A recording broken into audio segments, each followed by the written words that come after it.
Hello everyone, welcome to Vanti classes. My name is Manjeet Bhardwaj और आज हम भाई स्टेट ऑफ मैटर को आगे बढ़ाने वाले हैं। ठीक है, सेकंड लेक्चर लगाने वाले हैं इसका। बॉयल्स लॉ हमने लास्ट लेक्चर में किया था। बॉयल्स लॉ का फॉर्मूला बहुत आसान है, लेकिन अब इसके अंदर कुछ इंपॉर्टेंट न्यूमेरिकल बोल रहा हूँ, इंपॉर्टेंट ग्राफ है। वो ग्राफ बहुत अच्छे से करने हैं ताकि आपके न्यूमेरिकल इजीली सॉल्व हो जाए। Graphs are very important. ठीक है, तो चलिए स्टार्ट करते हैं इसी के अंदर। तो सबसे पहले ग्राफ करने से पहले मैं आपको थोड़ा रिवाइंड करवा दूं। ठीक है, आइडियल गैस पीवी-एनआरटी को जो फॉलो करती है उसी को बनाने के लिए, उसी की डेरिवेशन के लिए Boyle's law, Charles law, Gibbs law और एवोगैड्रो लॉ पढ़ने वाले हैं। इनमें से तीन लॉ जो है वो आइडियल गैस इक्वेशन को डिराइव करने में काम आने वाले। तो बॉयल्स लॉ था pressure directly proportional to 1/v। Pressure को फोकस रखना, प्रेशर 1/v के डायरेक्टली प्रोपोर्शनल होता है। यदि प्रेशर बढ़ाओगे तो वॉल्यूम कम हो जाएगा। बाकी की चीजें कांस्टेंट रखनी है, याद रख लेना। टेम्परेचर और अदर थिंग्स, नंबर ऑफ मोल और जो भी कुछ है सब कांस्टेंट रहेगा। सिर्फ प्रेशर और वॉल्यूम ये बदलेंगे। तब क्या होता है, pressure directly proportional to 1/v, या फिर बोल सकते हैं इनवर्सली प्रोपोर्शनल टू v।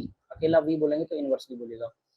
तो P1 V1 equal P2 V2 ये हमने कल कर लिया था, है ना, प्रीवियस लेक्चर के अंदर। तो चलिए आगे बढ़ते हैं। अब इसके कुछ ग्राफ हैं जो ग्राफ कर रहे हैं भाई, है ना। ध्यान देना कि ग्राफ्स आपको याद होने चाहिए ऑन योर फिंगर टिप्स। सिर्फ समझ नहीं आने चाहिए, याद होने चाहिए। बना बना के देखिए, बना बना के याद कीजिए। तो प्रेशर और वॉल्यूम का ग्राफ जो है वो कर्व में होता है, सीधी लाइन, स्ट्रेट लाइन नहीं होता। Pressure into volume. तो इसका रीजन क्या है, कर्व के अंदर क्यों होता है? ये बहुत आसान है अगर आप सोचोगे तो, है ना। चलिए मैं आपको बताता हूँ कि यहाँ हो क्या रहा है ना। सपोज देखिए जरा, यहाँ पर प्रेशर है, सॉरी पहले नीचे लेते हैं। प्रेशर बहुत कम है, गैस का वॉल्यूम बहुत ज्यादा है। ठीक है, ये है वॉल्यूम का मार्क। ठीक है, ये है प्रेशर का मार्क और ये वॉल्यूम का मार्क। जैसे ही मैंने प्रेशर बढ़ाया, गैस का वॉल्यूम कम हुआ और प्रेशर काफी ज्यादा बढ़ा दिया। अब प्रेशर ज्यादा बढ़ाने पर तो गैस के मॉलिक्यूल्स जितने पास आने थे शुरू में आ गए। अब और ज्यादा प्रेशर बढ़ाओगे तो उनको जगह बीच में कम है, जगह कम है, तो उनको और ज्यादा कंप्रेस करने के लिए आपको ज्यादा प्रेशर डालना पड़ेगा। शुरू में प्रेशर बहुत जल्दी डाउन, प्रेशर ज्यादा डालने पर वॉल्यूम बहुत जल्दी डाउन होगा, लेकिन धीरे धीरे आपको प्रेशर ज्यादा डालना पड़ेगा क्योंकि अब उनकी गुंजाइश खत्म हो चुकी है। यस, ये समझ में आया। इसलिए ये कर्व है, स्ट्रेट लाइन नहीं है। ऐसा नहीं कि प्रेशर एक बार बढ़ा दिया तो वॉल्यूम 1 यूनिट कम हो गया, प्रेशर 2 बार बढ़ा दिया तो वॉल्यूम 2 यूनिट कम हो गया। हर बार ऐसा नहीं होगा। जैसे जैसे प्रेशर बढ़ता जाएगा उसके बाद वॉल्यूम उतना कम नहीं होगा जितना शुरू में हो रहा था। क्यों? शुरू में तो गैस के मॉलिक्यूल बहुत दूर थे, लेकिन बाद में वो पास आ गए। यस बेटा, क्लियर है ये बात? Yes sir. ठीक है। yes. तो ये, हाँ, तो ये क्या होता है भाई, सिंपली हम कह सकते हैं कि ये कैसे काम करता है, कर्व होता है, ये स्ट्रेट लाइन नहीं होता। ठीक है, यहाँ पर मैंने वो शो कर रखा है कि देखिए पहले यहाँ पर थे मॉलिक्यूल्स, है ना, और उसके बाद जैसे जैसे मॉलिक्यूल्स जो है वो हमने प्रेशर ज्यादा बढ़ाया तो मॉलिक्यूल्स ज्यादा पास आ गए। अब ज्यादा पास आ गए तो अब हमें उतना ही वॉल्यूम कम करने के लिए क्या करना पड़ेगा, प्रेशर जरूरत से ज्यादा डालना। ठीक है, अब ये तो था, ठीक है, टेढ़ा आया। अब P/1/v का ग्राफ जो होता है, P वर्सेस 1/v का ग्राफ, P वर्सेस 1/v। ठीक है, ये ग्राफ क्या होता है, स्ट्रेट लाइन। ठीक है, प्रेशर बढ़ाएंगे 1/v उसी हिसाब से कम होगा। तो ये प्रेशर बढ़ा, वॉल्यूम इतना है, प्रेशर बढ़ा, वॉल्यूम 1/v बढ़ गया। v कम हो जाता है, 1/v तो बढ़ेगा, प्रेशर बढ़ेगा 1/v बढ़ेगा, प्रेशर बढ़ेगा 1/v। ठीक है भाई, ये समझ में आ गया straight line graph. Yes sir. PV versus V का graph, PV versus V, PV versus V का ग्राफ। ये ग्राफ स्ट्रेट लाइन होता है, लेकिन क्या होता है, सीधा होता है, मतलब कांस्टेंट होता है। प्रेशर इनटू वॉल्यूम जो है वो कांस्टेंट होता है। तो वॉल्यूम बढ़ा रहे हो तो प्रेशर और वॉल्यूम की जो प्रेशर, देखो वॉल्यूम बढ़ा दिया मैंने, वॉल्यूम यहाँ कर दिया। ठीक है, प्रेशर को फिक्स रख रहा हूँ, वॉल्यूम और बढ़ा दिया मैंने। वॉल्यूम कैसे बढ़ सकता है भाई, प्रेशर को फिक्स रख रहा हूँ, प्रेशर को चेंज नहीं कर रहा। तो प्रेशर इनटू वॉल्यूम की मल्टीप्लाई क्या आएगी, तो क्या प्रेशर कम हो जाएगा कांस्टेंट वॉल्यूम होती है बढ़ाने पर? ये, हाँ, कांस्टेंट। तो पीवी कांस्टेंट होता है, तो इस वजह से कांस्टेंट आता है। ठीक है, दैट इज इट। क्लियर है भाई सभी को? ये तीनों ग्राफ रट्टा लगाने, बॉयल्स लॉ के भी आएंगे, चार्ल्स लॉ के भी आएंगे, जितने भी ग्राफ आएंगे 10-12 ग्राफ आएंगे, गिनती के 10-12। मुझे नहीं लगता है मुश्किल काम है ना, प्रैक्टिस करोगे बड़े आराम से याद हो जाते हैं। ये तीनों तो अभी याद हो गए होंगे, बस थोड़ा सा दिमाग लगाना है। नेक्स्ट देखिए भाई, प्रेशर वॉल्यूम आइसोथर्म। आइसोथर्म का मतलब टेम्परेचर को कांस्टेंट रखते हुए हम क्या कर सकते हैं इसके अंदर, तो देखते हैं जरा। देखिए जरा ये क्या कहता है, आपके पास में यहाँ पर T1 था, T1 जो है वो सबसे कम टेम्परेचर है, यहाँ दिखा भी रखा है T1 सबसे कम है, ध्यान दे लेना। T3 सबसे ज्यादा है, टेम्परेचर कम था, वॉल्यूम बड़ा, वही ग्राफ है प्रेशर और वॉल्यूम वाला, कर्व आता है, सीधी सी बात है। तो फिर इसमें अलग क्या है? अलग ये है कि अब कर्व वाले इस ग्राफ के अंदर टेम्परेचर अलग अलग है, T1 T2 T3। तो कम टेम्परेचर के ऊपर ग्राफ का कर्व क्या आएगा? ग्राफ का कर्व नीचे आएगा। ज्यादा टेम्परेचर करोगे ग्राफ का कर्व बढ़ता जाएगा। प्रेशर और वॉल्यूम ज्यादा टेम्परेचर पर क्या होता है भाई? ज्यादा आता है। प्रेशर वॉल्यूम ज्यादा, और ज्यादा करोगे प्रेशर और वॉल्यूम और ज्यादा हो जाएगा। सेम। अब बात करते हैं, जैसे मान लीजिए ये है, ठीक है, अब सपोज इसको रब कर रहा हूं मैं, ध्यान दे लेना इस बात में मैं क्या कह रहा हूँ। जैसे मान लीजिए कि आपके पास में ये है प्रेशर और ये है वॉल्यूम, ठीक है, इसके लिए T1 के लिए, T1 टेम्परेचर पर, T2 टेम्परेचर पर प्रेशर यही रखा हमने, लेकिन वॉल्यूम क्या हो गया? बढ़ गया। ये समझ में आया? यस और नॉट? Yes sir. ठीक है, यानी T2 टेम्परेचर पर क्या हुआ? टेम्परेचर बढ़ाओगे तो देखो प्रेशर सेम रखोगे, टेम्परेचर T2 है, T2 मतलब टेम्परेचर बढ़ गया तो वॉल्यूम बढ़ेगा। अगर आपको लगता है टेम्परेचर T2 कम है, छोटा है, तो वॉल्यूम क्या होना चाहिए? टेम्परेचर कम पर तो वॉल्यूम घटना चाहिए, यहाँ तो वॉल्यूम बढ़ रहा है। फिर वही प्रेशर वही रखा, टेम्परेचर वॉल्यूम क्या, टेम्परेचर और बढ़ा दिया, प्रेशर सेम, टेम्परेचर बढ़ गया, तो वॉल्यूम क्या होना चाहिए? यहाँ पर वॉल्यूम फिर से बढ़ जाएगा। यस, समझ में आया बेटा? ये बात समझ में आई सभी को? Yes sir. बस ऐसा होता है, सीधी सी बात है। ठीक है, चलिए ये यहीं पे P1 T1 ये सबका ग्राफ दिखा रहा है। अब बात करते हैं P वर्सेस 1/V। वो क्या था? वो स्ट्रेट लाइन था। तो T1 टेम्परेचर पर वही सेम स्कीम होगी, T1 टेम्परेचर पर वॉल्यूम 1/V, और फिर T2 टेम्परेचर पर 1/V। इनका डिफरेंस आपको देखना होगा। इसी सेम टेम्परेचर 1/V को प्रेशर बढ़ गया।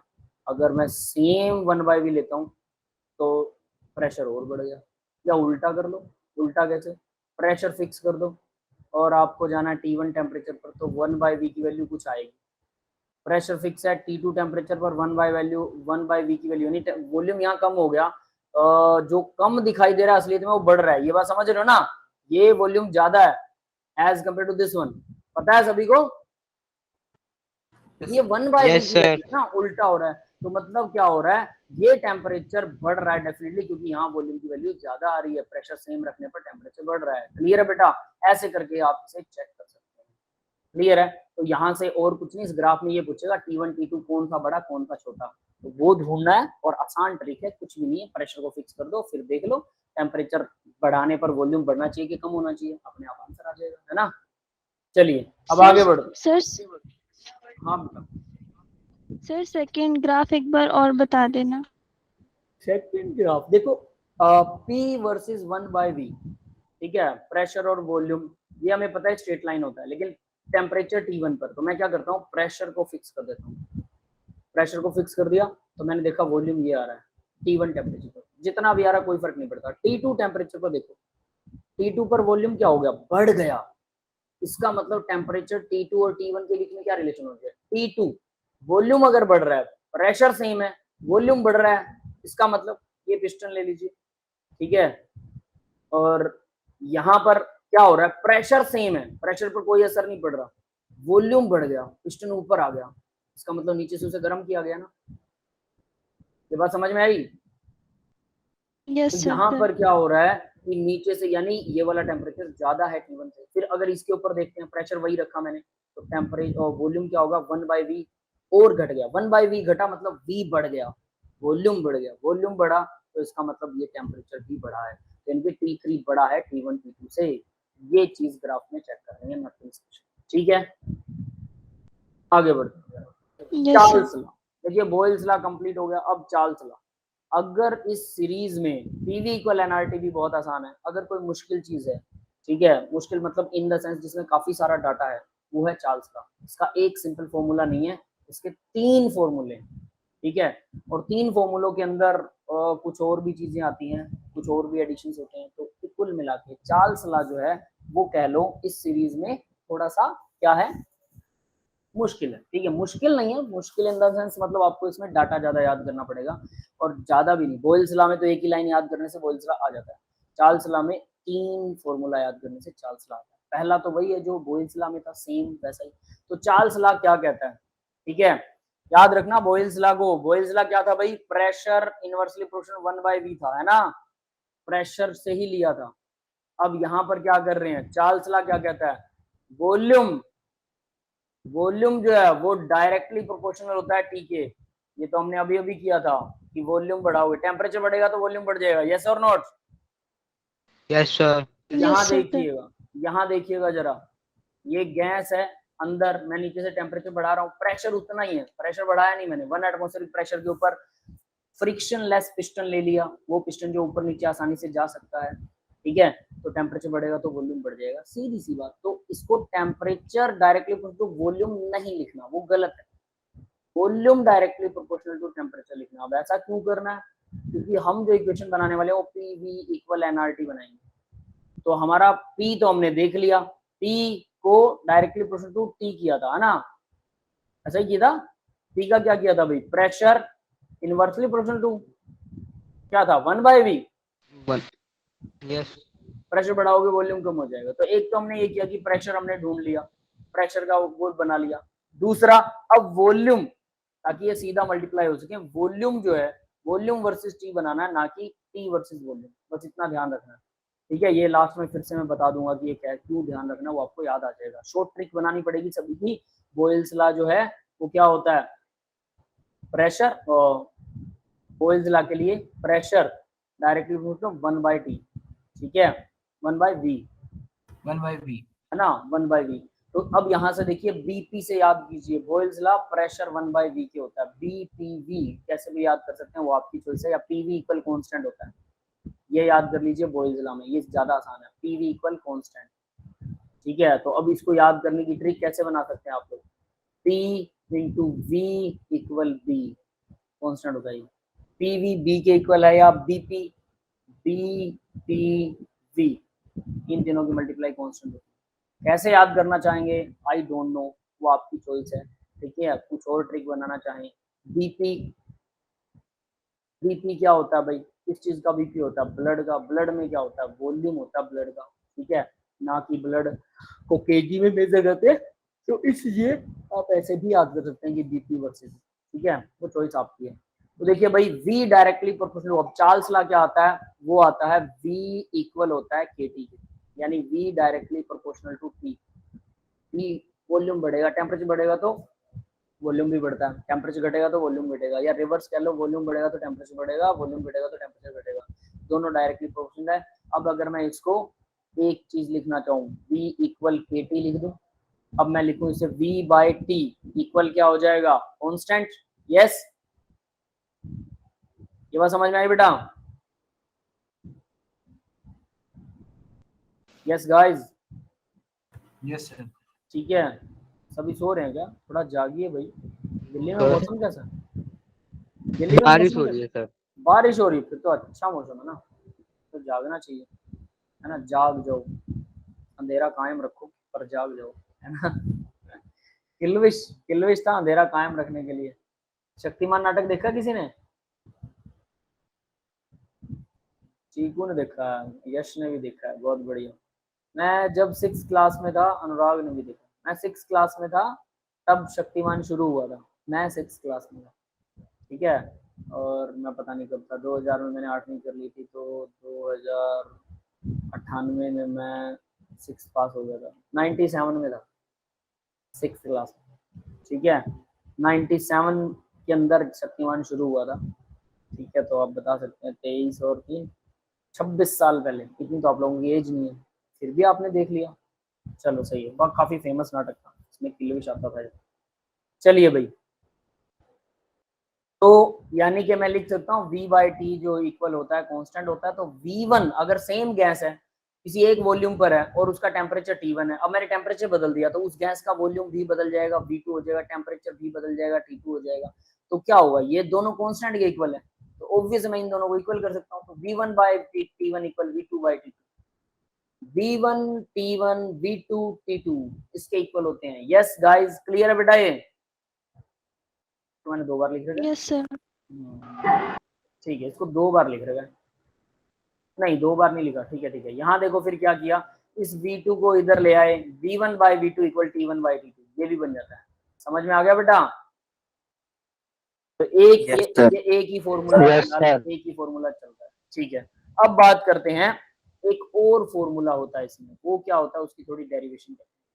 ठीक है, नीचे V1 by T1 equal constant है, V2 by T2 equal constant है। दोनों को इक्वल कर सकते हैं? बिल्कुल कर सकते हैं, ये तो हम कर चुके हैं अभी। अब V1 by T1 अगर टेम्परेचर 1 डिग्री केल्विन बढ़ जाए तो T2 जो है वो V1 से T1 से 1 डिग्री केल्विन ज्यादा है सपोज, तो मैं T2 की जगह पर ये लिख सकता हूँ, यस और नॉट? Yes sir. तो मैंने T1 + 1 लिख दिया। उसके बाद में इस T1 + 1 को उठा के मैं ऊपर ले गया तो ऊपर मल्टीप्लाई में चला जाएगा, है ना? तो V1 के मल्टीपल में आ गया T1 + T1 और डिवाइड में T1 था ही ऑलरेडी, इक्वल आ गया V2 यहीं से आ गया सेम। अब क्या होगा, V1 को T1 और 1 से मल्टीप्लाई कर दो, तो V1 को T1 से मल्टीप्लाई करेंगे V1 T1 और 1 से मल्टीप्लाई करेंगे तो V1 आएगा। दोनों के नीचे T1 है तो दोनों के नीचे अलग अलग इंडिविजुअल T1 लगा दिया, लगा सकते हैं, कोई दिक्कत नहीं। T1 से T1 कैंसिल हो गया तो V1 + V1 by T1 equal हो गया V2। यस, यहां तक सबको समझ में आया? Yes sir. आगे देखिए, फिर V2 को इधर ले आए, यानी V1 को दूसरी तरफ ले गए, तो क्या होगा? क्या हो रहा है,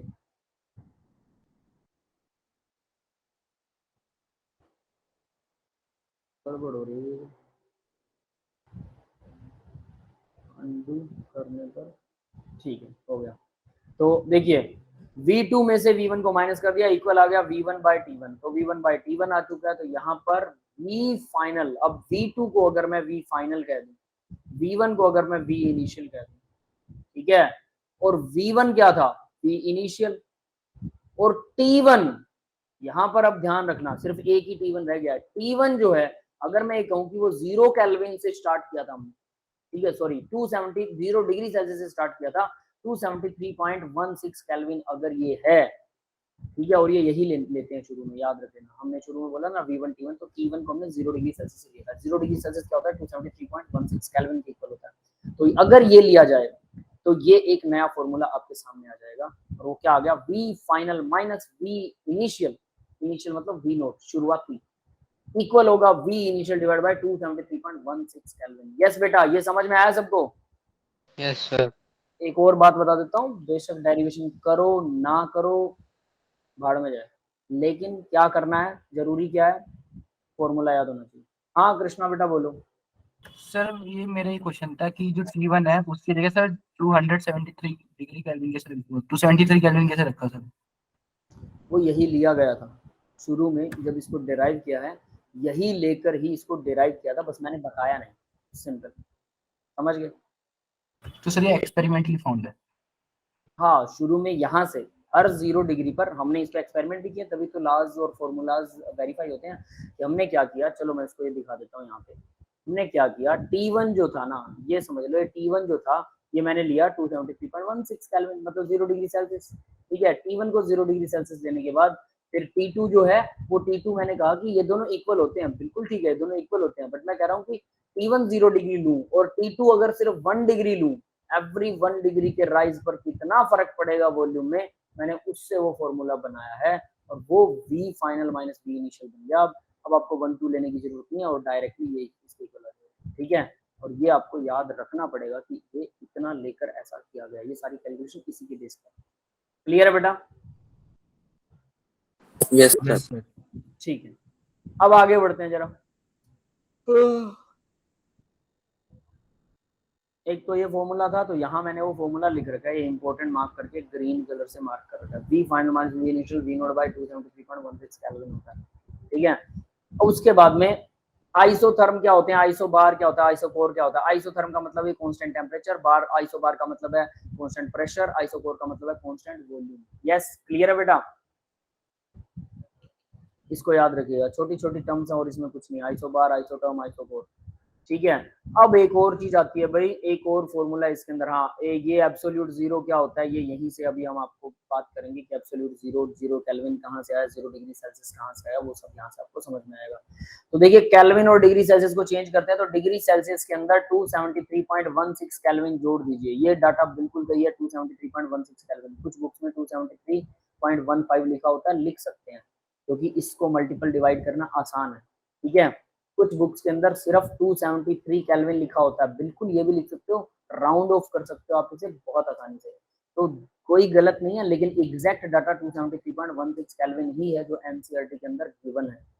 समझ में आ रहा है भाई सबको, इसको कोई गलत नहीं कर सकता। हाँ, अगर आपको एवरेज लेना है, आपको बड़ी कैलकुलेशन से कोई ज्यादा मतलब नहीं है एग्जैक्ट वैल्यू से, तो आप 273 ही ले सकते हैं, और अगर आपको कैलकुलेशन आसान करनी है तो 273.15 कर लीजिए, क्योंकि 5 का डिवाइड मल्टीपल डिवाइड होना आसान होता है। क्लियर है बेटा? Yes yes sir. ठीक है, तो ये डिग्री सेल्सियस और केल्विन को एक दूसरे में चेंज करने के काम आता है। वैसे पहले लेसन में स्ट्रक्चर ऑफ एटम के अंदर आप लोग, स्ट्रक्चर कह रहा हूँ, मोल कॉन्सेप्ट के अंदर ये वहां पर भी आता है ना, तो वहां भी आपने जरूर याद किया होगा। तो आगे देखते हैं भाई इसी में, हाँ एक और फॉर्मूला है, वो रहा है, वो ये है VT इक्वल V नोट।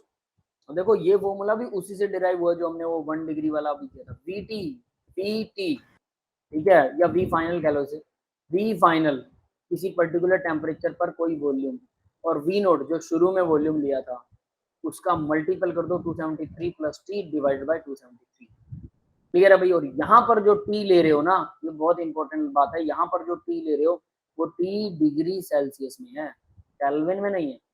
हम हर जगह पर केल्विन में ही लेते हैं टेम्परेचर, यहाँ पर डिग्री सेल्सियस में ले रहे हैं, ऐसा क्यों करें? देखो 273 जोड़ रहे हैं ना, 273 जुड़ जाएगा तो क्या हो जाएगा, वो भी केल्विन बन जाएगा, मतलब ऑलरेडी 273 जोड़ रखा हमने, तो फिर केल्विन लेना ही सही है ना, तो सॉरी डिग्री सेल्सियस लेना ही सही है, केल्विन तो बन ही जाएगा। अगर आपने केल्विन ले लिया, केल्विन में केल्विन जुड़ जाएगा तो बहुत बड़ा हो जाएगा, इसलिए यहाँ पर डिग्री सेल्सियस में लेना है टेम्परेचर, वरना हर जगह केल्विन में लेते हैं एब्सोल्यूट टेम्परेचर, सही वाला टेम्परेचर तो केल्विन में, वो इसी फॉर्मूला से पता लगेगा आपको कि केल्विन के टेम्परेचर को ही सही वाला टेम्परेचर क्यों कहा जाता है।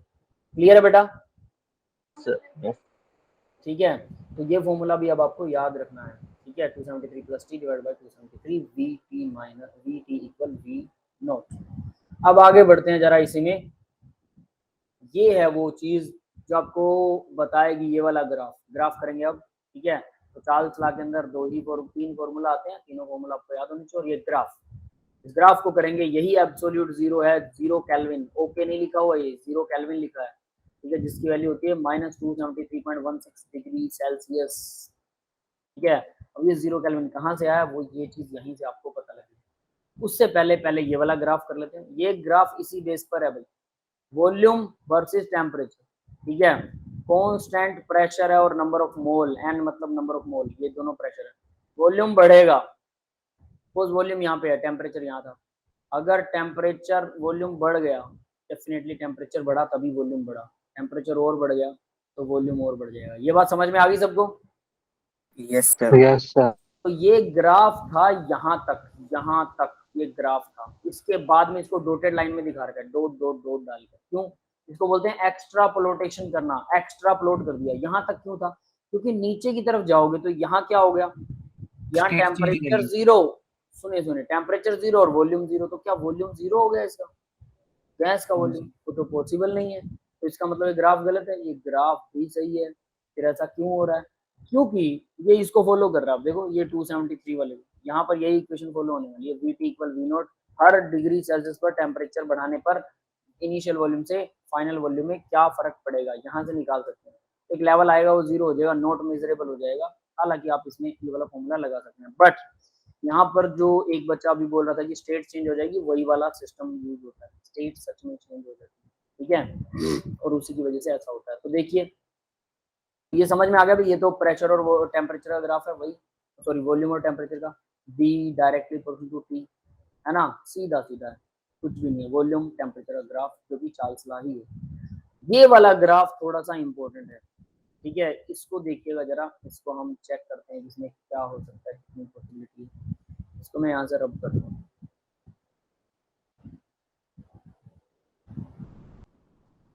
अब देखिएगा बेटा, एक गैस है, मुझे पता है उसका वॉल्यूम 0 नहीं हो सकता, तो उसका कुछ ना कुछ वॉल्यूम होगा इनिशियल पर। 0 डिग्री सेल्सियस पर, ये डिग्री सेल्सियस में टेम्परेचर दे रखा है, वो केल्विन में था ऊपर वाला, इधर वाला लेफ्ट वाला। तो देखिए 0 डिग्री सेल्सियस पर क्या किसी गैस का वॉल्यूम 0 होता है क्या, ये बताओ जरा।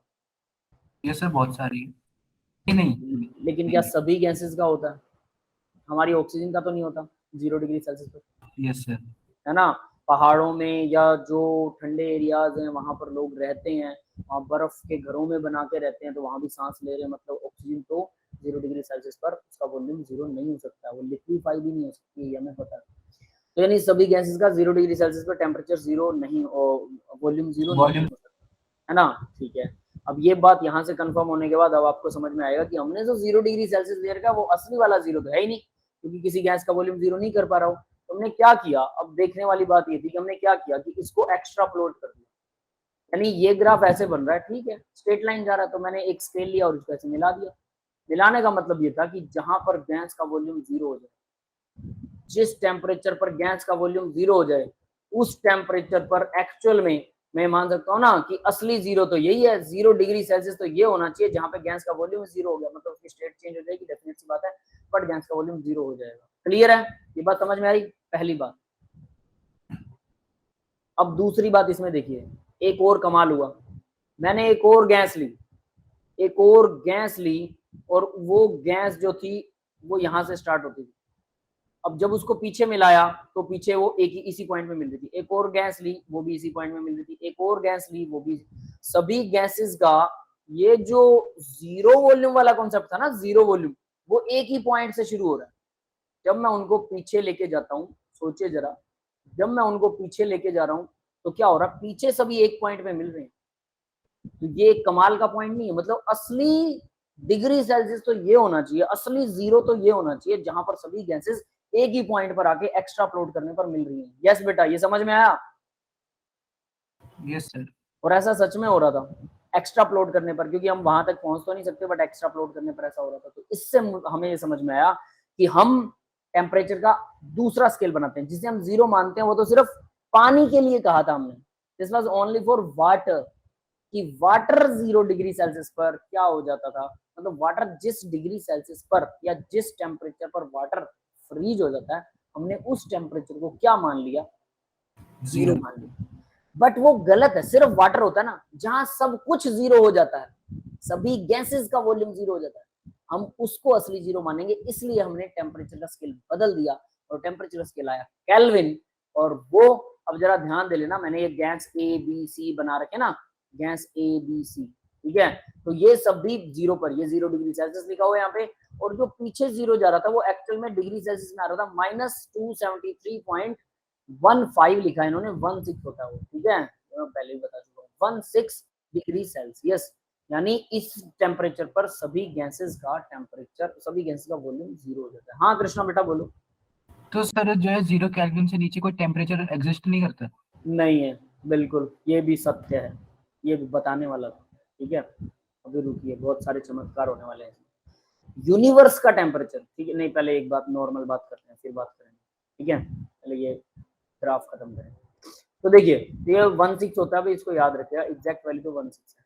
तो इस टेम्परेचर पर सभी गैसेस एक जगह पर आकर मिल रही थी, गैस ए बी सी आप लगा सकते हैं, कोई भी गैस ले सकते हैं, और हमने इसको बोला कि ये -273.16 नहीं बोलेंगे हम इसे बोलेंगे 0, असली 0 ये है, तो इसको नाम दिया गया एब्सोल्यूट 0, असली वाला 0, और वो होता है, क्योंकि अब स्केल बदलना पड़ेगा, वो था केल्विन, 0 केल्विन, या फिर -273.16 डिग्री सेल्सियस। यस बेटा, ये समझ में आ गया सबको? Yes sir. अब 0 केल्विन या केल्विन स्केल की जरूरत क्या पड़ी, ये अब आपको समझ में आ गया होगा कि क्यों केल्विन में ही सारी चीजों को लिया था, क्योंकि केल्विन ही वो टेम्परेचर है जहां पर जिसका 0 का मतलब सब कुछ 0 है, जिसका 0 का मतलब सब कुछ 0 है, सब कुछ फ्रीज हो जाता है इस टेम्परेचर पर, सब कुछ बोले तो। ऐसा माना जाता है कि वाइब्रेशंस, जो मैंने आपको बताया था, ये लेसन सबसे पहले इसमें बताया था, हाँ, वंडरवाल फोर्सेस ऑफ अट्रैक्शन, उसमें बोला था जो सॉलिड होते हैं उसके मॉलिक्यूल हमेशा वाइब्रेट करते रहते हैं। तो ये माना जाता है कि 0 केल्विन पर तो सॉलिड की वाइब्रेशन भी रुक जाती है, इलेक्ट्रॉन सब रुक जाते हैं, ऐसा माना जाता है। I am not confirmed about that, ये फिजिक्स वाले ज्यादा अच्छे से जानते होंगे, थर्मोडायनेमिक्स में वहां डिटेल में आता है, ठीक है। लेकिन ये पक्का है कि मैंने इतना जरूर पढ़ रखा थर्ड लॉ ऑफ थर्मोडायनेमिक्स के अंदर कि सभी एंट्रोपीज जीरो हो जाती हैं, तो उसकी वाइब्रेशंस भी जीरो हो जाती हैं। अब इलेक्ट्रॉन के बारे में मैं कंफर्म नहीं हूँ कि इलेक्ट्रॉन भी घूमना बंद कर देता है, ठीक है, लेकिन 0 केल्विन पर वाइब्रेशंस तो बंद हो जाती हैं सभी सॉलिड्स की। ये बात कंफर्म होगी सबको?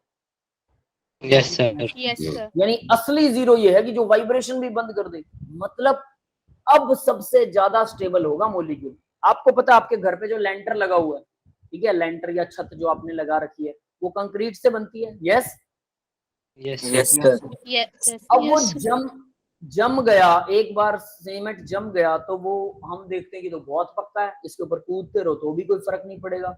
और हम मान लीजिए ऊपर नहीं जा रहे हैं, लेकिन ग्रेविटी इसको नीचे लगातार खींच रही है, लगातार फोर्स लगा रही है, पर हम कह रहे हैं कि इस फोर्स का तो इस पे कोई फर्क पड़ेगा नहीं है, तो हमेशा ऐसा रहना चाहिए। बट आपको बता दूं इसकी एज जो होती है वो 80 से 100 साल के बीच में होती है। कईयों की तो मतलब सीमेंट अगर रेशो सही नहीं डालेंगे तो 60 साल में ही खत्म है कहानी, लेकिन अगर आप रेशो सही डालते हैं, जो इंजीनियर्स बताते हैं कि सीमेंट इतना होना चाहिए, बजरी इतना होना चाहिए, क्रैशर इतना होना चाहिए, रेता इतना होना चाहिए, इतनी देर तक उसको अच्छे से मिक्स करना चाहिए, फिर जो उसकी वो होती है क्या बोलते हैं, तराई जिसे बोलते हैं ना, तो वो पानी कितने दिन तक पानी देना है लेंटर को, कितने दिन लेंटर को सुखाना है, उसके बाद में उस लेंटर को ओपन करेंगे, उसकी जो सपोर्ट होती है लेंटर की, जब हम पहली बार डालते हैं लेंटर तो सपोर्ट हटानी, कितने दिन में हटानी, ठीक है। तो ये सब चीजें अगर सही फॉलो की जाए तो 80 से 100 साल 120 साल तक भी चलता है लेंटर। लेकिन उसके बाद क्या, उसके बाद क्या एकदम से गिर जाएगा धड़क?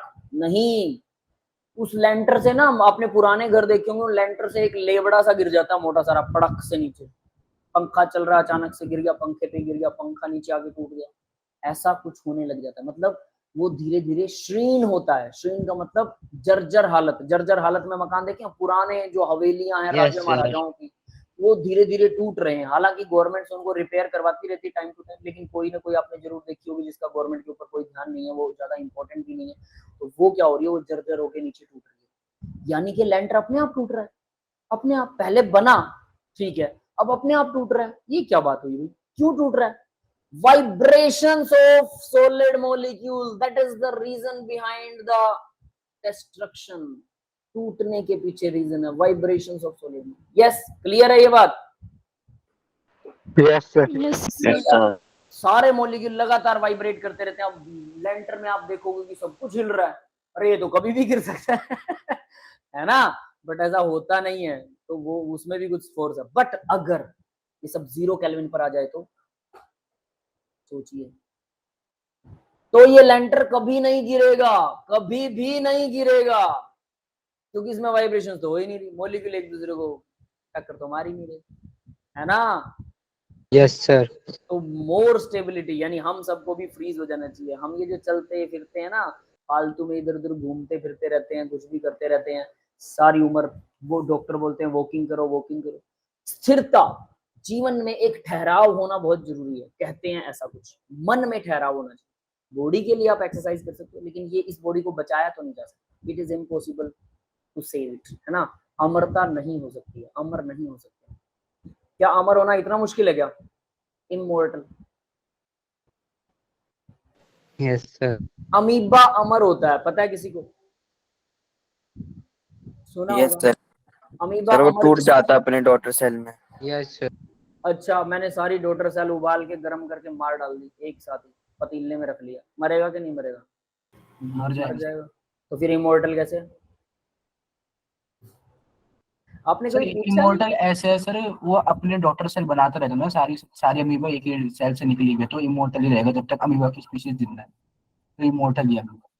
हम लोग भी तो जीन हमारा भी तो सेम होता, तो हम लोग इमोर्टल क्यों नहीं? जब सर तक हम इंसान फ्रेगमेंट जिंदा, बना के नहीं करते ना सर। कैसे भी करें कोई बात नहीं, जब तक इंसान जिंदा है तब तक इंसान भी तो इमोर्टल है, जब तक सारे इंसान एक साथ नहीं मर जाते। आप ऐसे ही कह रहे हो? सभी अमीबा को क्या एक साथ मारा नहीं जा सकता? बिल्कुल मारा जा सकता है, दिक्कत क्या है इसमें? Is this typical to destroy amoeba from the earth? नहीं, बिल्कुल किया जा सकता है, बस थोड़ा सा जोर ज्यादा लगेगा। तो फिर उसको अमर क्यों कहते हैं? क्या रीजन है बिहाइंड दैट? ये पक्की बात है कि अगर सारे अमीबा को मार दो तो अमीबा मर जाएगा, लेकिन सारे अमीबा को हम नहीं मार सकते एक साथ इकट्ठा। इतना सिंपल तो नहीं है। हाँ, अर्थ अर्थ पूरी पूरी ब्लास्ट हो जाए या सन जब खत्म होगा हमारा करोड़ों साल बाद, तो सन के अंदर अर्थ समा जाएगी और सब कुछ गर्म हो जाएगा, सब मर जाएंगे, तो अमीबा भी मर जाएगा। तो जब तक प्रलय नहीं आती है ना, जब तक ये नहीं होता तब तक कह लो कि अमीबा जिंदा रहेगा। क्यों? अमीबा की एक सेल भी जिंदा है तो हम कहेंगे अमीबा जिंदा। अब ऐसा क्यों कह रहे हैं? इंसान भी तो ऐसे हैं। इसका रीजन क्या है? सर अमीबा फ्रेगमेंट बना के सर वो अपना उसको रीजनरेशन टाइप ही होगा सर, कि वो अपने फ्रेगमेंट करके वो वापस नए ऑर्गेनिज्म में बन जाता है। तो सर एक ही अमीबा से वो बहुत सारे ऑर्गेनिज्म बन जाते हैं। ठीक है, हम लोग भी अगर जिंदा रहे तो हम भी तो 2 ह्यूमन से लगातार सारी पॉपुलेशन पैदा हो सकती है। दिक्कत क्या है? मेरा क्वेश्चन समझ में आया? शायद क्वेश्चन ही समझ में नहीं आया वो, है ना। अमीबा आप जो कह रहे हो ठीक है, पर एग्जैक्ट ठीक नहीं है। अब एग्जैक्ट आंसर देता हूं मैं आपको इसका। अगर मैं कैसे इमोर्टल हो सकता हूँ पता है? अगर मैं मेरे मान लीजिए नेक्स्ट जनरेशन ऑफस्प्रिंग पैदा होते हैं, मेरे बच्चे पैदा होते हैं, बिल्कुल डिट्टो दिमाग है उनमें मेरा, पैदा होते ही डिट्टो दिमाग, मतलब सारी केमिस्ट्री आती है उनको, जितनी मैंने पढ़ रखी, सारी तो मुझे भी नहीं आती है, जितनी मैंने पढ़ रखी है थोड़ी बहुत, है ना, 1-2% जो आती है केमिस्ट्री, तो उनको भी वो पैदाइशी आती है, उनको वो सारी चीजें याद है। आप लोगों की क्लास लगाई, आप लोगों को समझाया, ये चीज लिखी, वो सब कुछ उसे याद है, पैदा होते ही उसे याद है, एवरीथिंग एल्स। उसका एनवायरनमेंट भी डिट्टो वैसा ही रहता है, मतलब उसकी नई याददाश्त जो बनती है वो भी, अगर उसके नेक्स्ट बच्चे जाएंगे और सारे, फिर मान लीजिए कि मेरी जनरेशन, मेरी पीढ़ी चल पड़ती है और मेरी पीढ़ी में जितने भी पैदा होते हैं मेल फीमेल, सबकी याददाश्त बिल्कुल सेम पहले वाली मेरे जैसी रहेगी, उसमें नया कुछ ऐड ना हो, पुराना कुछ डिलीट ना हो, तो मैं इमोर्टल। यस, क्योंकि जब Yes, तक sir. मेरी जनरेशन रहेगी तब तक। अमीबा में यही होता है, अमीबा फ्रेगमेंट करता है, ठीक है, ऑफस्प्रिंग उसके भी आते हैं, लेकिन उसकी सेल्स में जो जानकारी है ना बेटा, जो इंफॉर्मेशन है, वो सभी सेल्स में सेम होती है, डिट्टो, वही बिहेव, वही सब कुछ वही, उसमें कुछ चेंज ही नहीं हो रहा, इसलिए अमीबा इमोर्टल है। समझ में आया? किसी भी अमीबा को, जब तक एक भी अमीबा जिंदा है तो उसके सारे गुण उसमें जिंदा है, लेकिन ह्यूमंस के अंदर अगर मैं मर जाता हूं तो मेरे बच्चे में मेरे वाले सारे गुण हैं नहीं, मेरे जितनी याददाश्त नहीं है उसकी। समझ में आ रही है? उसकी शायद याददाश्त कुछ और होगी, Yes, sir. मेमोरी कुछ और होगी, सिस्टम कुछ और होगा, ठीक है, तो वो तो बिल्कुल ही बदल गया। भले ही वो जीन मेरा है, मेरा अगर क्लोन भी बना लो, सोचना जरा, मेरा क्लोन भी बना लोगे तब भी उसकी इंफॉर्मेशन अलग होगी, उसकी याददाश्त अलग होगी, शायद वो केमिस्ट्री से एमएससी ना करे। Yes, are you getting me? Yes sir. Yes, sir. तो इस वजह से, बट अमीबा तो केमिस्ट्री से ही एमएससी करेगा ये समझ लो, समझ में आ गया? Yes, तो sir. ये वजह है अमीबा हमेशा के लिए जिंदा रहता है। तो ये कॉन्सेप्ट हम ऐसे भी कह सकते हैं कि एब्सोल्यूट जीरो पर हम हमेशा अमर हो जाएंगे, एब्सोल्यूट जीरो पर हमारी बॉडी को कोई स्पेयर पार्ट मिलेगा नहीं, ठीक है, और जब तक ये चलेगा तब तक हम चलेंगे, बात ही खत्म है ना। एक्चुअल में अमर वमर तो कुछ नहीं होता, कोई भी एक टाइम लिमिट होती है कि बड़े लंबे ड्यूरेशन के लिए अगर आप मरते नहीं है, बूढ़े नहीं होते हैं, तो आप अमर है ना, क्योंकि कहीं ना कहीं डिस्ट्रक्शन तो हर चीज का होना है, यूनिवर्स अगर बना है तो वो टूटेगा भी, हर चीज होने वाली है। खैर चलो, वो एक बड़े लेवल की बात है, पता नहीं हमें पूरी नॉलेज है भी या नहीं उसकी, क्योंकि आज तक हमने यूनिवर्स तो देखा ही नहीं है, कभी किसी को अंदाजा हुआ, किसी साइंटिस्ट ने आज तक यूनिवर्स का नाम तक नहीं लिया कि यूनिवर्स कितना बड़ा है, कैसे है ना। हाँ कृष्णा बेटा बोलो। सर मेरा एक क्वेश्चन था सर, जैसे यूनिवर्स लगातार एक्सपेंड होता है, तो सर जो टेम्परेचर है वो भी बढ़ता होगा थर्मोडायनामिक के लॉ के हिसाब से, कि जो जहाँ पे हायर एनर्जी है वो लोअर एनर्जी की तरफ जाएगी। हायर एनर्जी लोअर की तरफ जा रही है। अरे यूनिवर्स का टेम्परेचर कितना पता है आपको? यूनिवर्स में जहाँ खाली स्पेस है, बिल्कुल खाली स्पेस, वहां पर क्या होता है पता है? चलिए वो बताइए पहले मेरे को, पता है खाली स्पेस में टेम्परेचर कितना है? Yes Krishna, are you getting me? Yes sir. खाली स्पेस का टेम्परेचर 0 केल्विन है, जहाँ जीरो कुछ भी केल्विन नहीं, होगा सर, वहाँ पे मैटर नहीं है, तो मैटर भी नहीं है, रेडिएशन भी नहीं है। अब हम वैक्यूम तो अपने घर पे ही क्रिएट कर सकते हैं, वैक्यूम कर सकते हैं ना, तो हम कहेंगे इसमें तो कुछ है ही नहीं, क्यों नहीं है? लाइट वेव आ रही है उसमें, रेडिएशंस आ रही हैं, तो उसका टेम्परेचर 0 नहीं होता, 0 केल्विन नहीं होता, रेडिएशंस भी नहीं होनी चाहिए। तो स्पेस का जहां पर खाली जगह है, बिल्कुल खाली है, उसका टेम्परेचर है 0 केल्विन। बट कहते हैं कि यूनिवर्स में बहुत दूर तक 0 केल्विन नहीं मिलेगा आपको, 2 या 1 केल्विन टेम्परेचर मिलता है उसका। अब इसका रीजन क्या है? क्योंकि यूनिवर्स के अंदर स्टार डस्ट जिसे बोलते हैं, मतलब मैटर फैला हुआ है, गैसेस फैली हुई हैं, कहीं ना कहीं मटेरियल है, कहीं ना कहीं रेडिएशन चल रही है, हल्की फुल्की सही, हर जगह पर कुछ ना कुछ मिलेगा, इसलिए उसका टेम्परेचर 1 और 2 केल्विन मिलता है स्पेस के अंदर। ये बात समझ में आई सभी को? Yes sir. क्लियर है? यानी कि स्पेस का टेम्परेचर अगर 0 केल्विन जहां पर होगा, जहां खाली जगह है, खैर हम आज तक एक्सप्लोर कर ही नहीं पाए स्पेस को, बस अंदाजे लगा रखे हैं फालतू के, है ना। हम वोम होल बना देंगे, है ना, फिर व्हाइट होल बना देंगे। व्हाइट होल भी होता है जैसे वोम होल होता है, पता है, just reverse to worm hole. तो एक साइड वोम होल हो, दूसरी साइड व्हाइट होल हो, तो उसके अंदर हम क्या कर सकते हैं, हजारों लाखों करोड़ों बिलियन ट्रिलियन मिलियंस और बिलियन ट्रिलियन जो लाइट ईयर्स की यात्रा है, ट्रैवलिंग है, वो हम मोमेंट ऑफ सेकंड में पास कर सकते हैं अगर हम ऐसा कर सके। लेकिन इसके लिए लोड्स ऑफ एनर्जी चाहिए, लोड्स ऑफ एनर्जी। कितनी?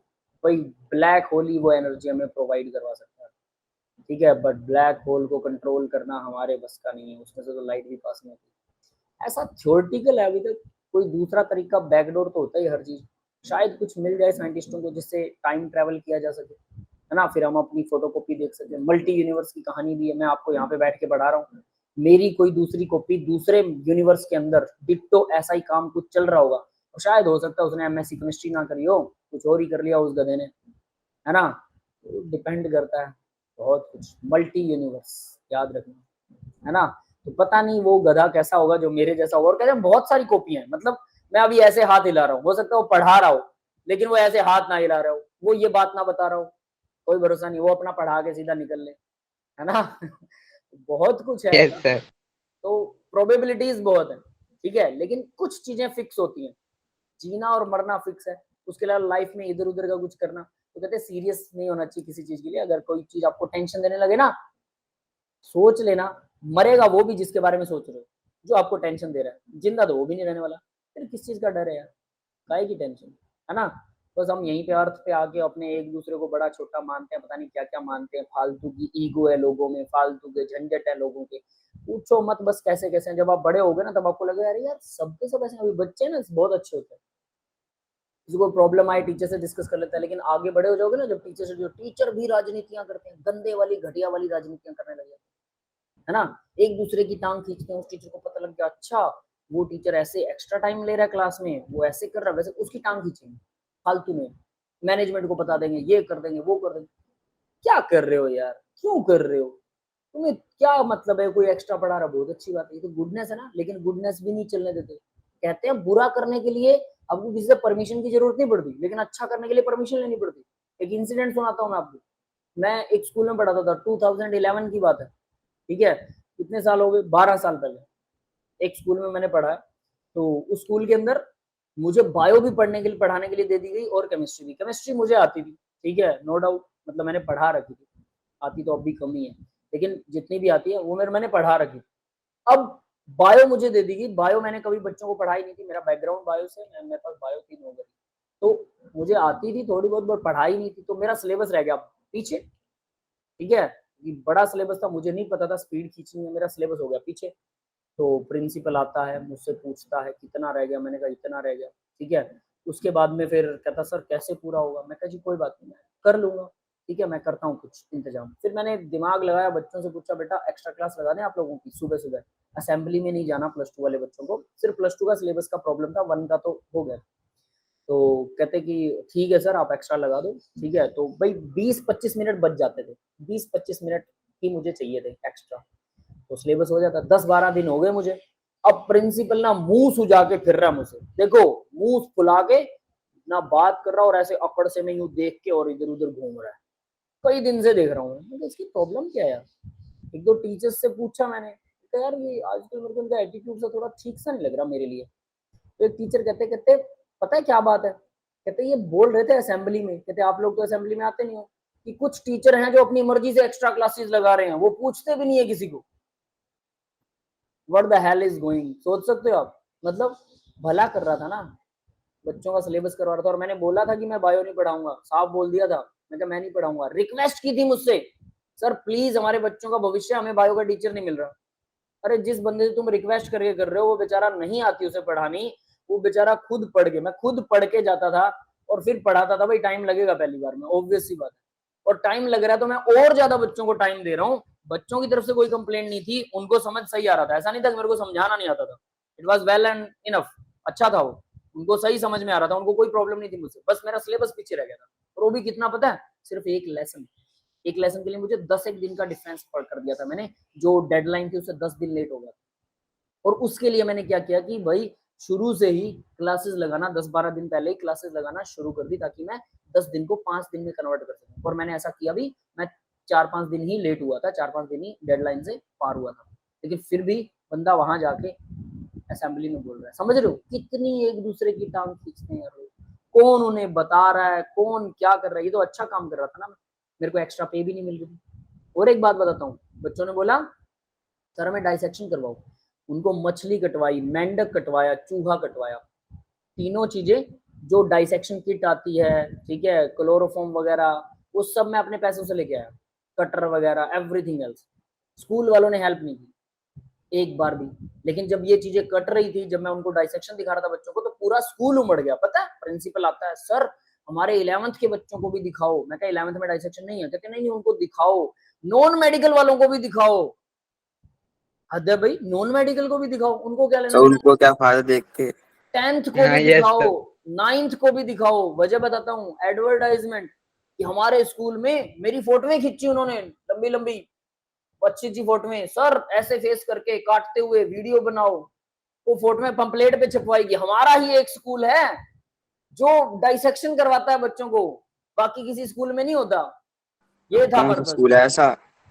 सर और 2011 की बात है, उसके बाद में बैन लग गया था इनकी, डाइसेक्शन अब करवाते नहीं स्कूलों में, ठीक है। सिरसा हरियाणा में था बेटा। तो सोचिए जरा, उसके लिए फोटो में तो खींच रही है, लेकिन मैंने उनको बोला ना, जब 4-5 बार मैंने बोला, मैंने कहा मुझे ना आप फिशेस मंगवा दीजिए, ठीक है, और मैं उसका डाइसेक्शन करवाना चाहता हूँ बच्चों को। नहीं मंगवा के दी, पैसे लग रहे थे मुझे, मैंने अपनी जेब से पैसे लगाए बच्चों को प्रैक्टिकल करवाने के लिए। इवन इंस्ट्रूमेंट्स जो भी उसमें यूज हो रहे थे, औजार, ठीक है, फोर्सेप्स, स्पैचुला, जितना भी जो भी सिस्टम यूज हो रहा था, कटर, ब्लेड, ग्लव्स, वो सब भी मैं बच्चों के लिए भी अपनी जेब से पैसे लगा के लाया। एटलीस्ट कोई बात नहीं, लेकिन कम से कम आप परहेज तो कर दो। तू बंदे को मुंह सुजा के फिर रहे हैं। ये असली दुनिया है, ऐसा आपके साथ भी आपको लगेगा यार। हम लोग सोचते हैं ना दुनिया बड़ी स्मूथ चलती है, सिंपल सी लाइफ है, सिंपली सिंपली चल लेते हैं। सिंपल विंपल यहाँ कोई नहीं, सब मुंह सुजा के पीते हैं, पता नहीं कहाँ कौन आदमी गोबर खा ले। वो कहते हैं ना 2 प्लेटें लेके चलते हैं वो लोग, एक तो खा चुके हैं गोबर की चम्मच से, और दूसरी खाने के लिए तैयार बैठे हैं, और आपको समझ में भी नहीं आएगा कि गोबर क्यों खा रहा है। ये रियलिटी है दुनिया की बेटा। अभी बचपन में सब ठीक है, दोस्त हैं, थोड़ा बहुत कोई बोल दे तो एक दूसरे को मुंह पे बोल देते हैं, सब बातें हो जाती हैं, लेकिन बाद में वही दोस्त ना मतलब बदल जाते हैं, पता नहीं कैसे, ह्यूमंस नेचर है। हमने तो ऐसा नहीं किया कभी किसी के साथ। रेयर पर्सन ऐसे भी होते हैं जो ठीक अच्छे भी होते हैं। तो मुझे आज भी वही चीजें लगती हैं कि यार सब अच्छे ही हैं, कोई दिक्कत नहीं, बट थोड़ा थोड़ा हम भी सीख गए हैं कि लोगों से बचना कैसे है ना। तो वैसा ही कुछ, तो आना जाना कुछ नहीं है, लोग पता नहीं क्यों भ्रम में रहते हैं। अभी फिर कुछ और बात भी बताऊंगा कि कैसे कैसी सोच है, पूछो मत लोगों की, है ना। चलो आगे बढ़ते हैं जरा। तो भाई यहाँ पर देखिए अब हम हाँ कृष्णा बेटा बोलो। सर मैं एक चीज पूछ रहा था सर, जो टाइम चेंज हुआ था अभी सर, कल हुआ था 7 बजे का सर, सर आज वापस 6:30 वापस चेंज हो गया, हाँ वापस चेंज हो गया, यस। वो एक्चुअल में बच्चों को प्रॉब्लम्स आ गई थी, तो 10 से 11 वाली क्लास कोई नहीं लगाना चाहता भाई, सीधी बात। सर जैसे हम इवनिंग शिफ्ट के सर, हम तो आते ही 7 बजे हैं सर, हम तो आते ही क्लास यस सर उसके लिए एक इलाज था कि आप लोग 7 बजे जो बच्चे पहुंचते हैं, उन लोगों की मॉर्निंग में क्लास एक स्टार्ट की जाएगी, ऐसा बोला गया है, ठीक है। आज मैसेजेस हुए तो बहुत सारे टीचर्स ने कंप्लेंट कर दी कि बच्चे नहीं आ रहे हैं भाई, 10 बजे की क्लास कौन लगाएगा 10 से 11 बजे। It is impossible to take the class at 10 PM, क्योंकि बच्चे बहुत लेट हो जाते हैं, इट्स टू लेट। और बच्चों को फिर स्कूल जाना होता है सुबह उठ के, बहुत से बच्चों को सुबह भी जाना स्कूल, आप लोगों को शाम को जाना। तो वो बोलते हैं सर 11 बजे जब क्लास ऑफ होती है तो हम लोग सोते ही 12 बजे हैं, और सुबह हमें 7 बजे स्कूल पहुंचना होता है ना। अब 7 बजे अगर स्कूल जा रहे हो, 7-8 बजे जितने भी, तो आपको कम से कम 2 घंटे पहले उठना पड़ेगा। तो 5 बजे उठ जाते हैं, 12 बजे सोते हैं, 4-5 घंटे में नींद पूरी थोड़ा होती है, समझ रहे हो बात। तो फिर उन बच्चों की कंप्लेंट्स थी कि हम तो क्लास नहीं लगा सकते। फिर क्लास को वापस शिफ्ट कर दिया गया, और बोला कि जिन बच्चों को 6:30 नहीं आ सकते हैं, उनको फिर कुछ और इंतजाम करते हैं उनका, तो उनको सुबह क्लासेस दे देंगे, 6:30 वाली क्लास शिफ्ट होकर सुबह हो जाएगी। यस क्लियर है बेटा। अच्छा। है ना। और शाम सुबह वाले बच्चों के लिए क्या होगा, मतलब जो 6:30 बजे क्लास वो वही रहेगी?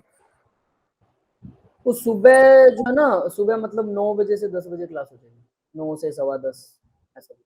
सुबह 9 to 10 और 10 to 11 ऐसे 2 सर क्लासेस हमारी होंगी। तो कोई ठीक है। कंप्लेंट नहीं है सर, हम तो 7 बजे आते ही सर क्लास लेने बैठ जाते हैं सर, हम तो 11 बजे तक लेते हैं सर, सुबह जल्दी भी उठते हैं हम क्योंकि yes sir sir. Self study के लिए टाइम भी चाहिए, हम भी तो अरे सोते बढ़िया हैं बेटा, नहीं सोते। सब कुछ करना पड़ता है, मेरी बात सुनिए, सब कुछ करना पड़ता है, लेकिन एक दो बच्चा भी अगर हर क्लास में बोले ना तो वो बड़ी बात हो जाती है। जब भी कोई चीज चेंज होती है ना, याद रखना, घर का मुखिया भी अगर चेंज हो जाए ना, ठीक है, तो बहुत बड़े बदलाव होते हैं।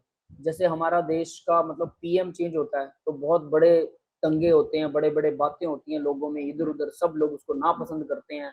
कुछ लोग बहुत पसंद करते हैं, कुछ लोग बिल्कुल नापसंद करते हैं, उन्हें पहले वाला पीएम या सीएम पसंद होता है। तो इस तरह से जैसे ही टाइम टेबल बदलते हैं ना, तो बच्चों को ये लगता है हमारी कंफर्ट जोन से हमें बाहर निकाला जा रहा है। अब हम कैसे करेंगे, ये तो टाइम सब कुछ बदल गया, सब कुछ चेंज हो गया, पता नहीं क्या क्या।